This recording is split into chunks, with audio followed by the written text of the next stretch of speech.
Hi friends, আজকে দেখো তোমাদের সামনে নিয়ে এসেছি মা আর সন্তানের সম্পর্ক কেমন হয় সেটা দেখানোর জন্য। তো এটা আমার বাবা বাড়ির ছবি।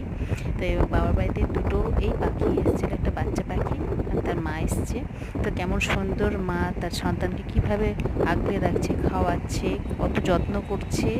আমরা মানুষেরা যেমন যেভাবে আমরা নিজেদের সন্তানদের আমরা খেয়াল রাখি, তো সেরকমভাবে কিন্তু ওদের মধ্যে একটা অন্যরকম জিনিস আছে, যেটা হচ্ছে তোমার ধরো ওদেরকে ঠিক মানে লাইনে দাঁড় মানে খাইয়ে দাইয়ে একদম সুন্দরভাবে ওদেরকে বেশ সুন্দর একটু মানে যখন হাঁটা চলার মতন শক্তি হয়ে যায় তখন ওদেরকে ছেড়ে দেয় ওদের নিজের কর্মক্ষমতার জন্য। তো কিভাবে তারা নিজেদেরকে বাঁচাবে, কিভাবে রক্ষা করবে, তার জন্য তাদেরকে ছেড়ে দেওয়া হয়। তো দেখো কেমন সুন্দর বসে আছে, মা কিন্তু এদিক ওদিক ঘুরে বেড়াচ্ছে, খাওয়া দাওয়াই করছে।